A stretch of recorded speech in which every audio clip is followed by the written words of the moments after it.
It's Mike Milnerick, and I've got some questions for you. So bear with me for a second. It's about audio, and it's about just trying to figure out basically how you consume your audio. So the first question I have is, what way or ways do you listen to music? I'm just kind of curious about that. I know people have multiple ways sometimes. Some people use streaming, some people use downloads, some people use CDs, some people use LPs. Do you have multiple ways of doing it? Do you have one specific way that you seem to listen to all your music? Tell me about it. I just like to know a little bit about that. It just brief answer is great. But that's the first question. The second question, I've got them over here, so if I keep looking off to the side, that's why.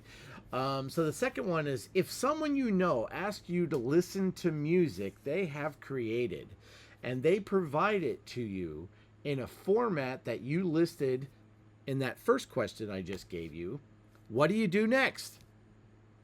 Do you listen to it, or plan to listen to it and then forget about it, or something else? That's the second question.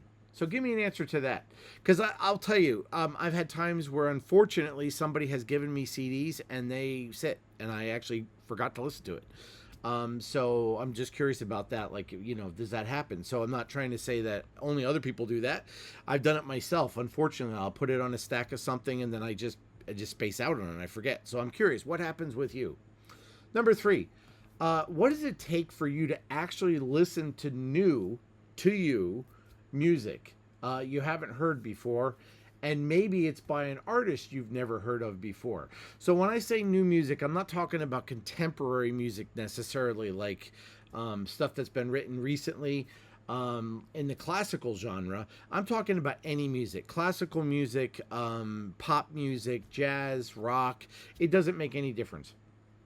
I'm curious what it takes for you to listen to music by an artist that you haven't heard that music before. And then, like I said, to make it even bigger, it might be an artist you've never heard of before.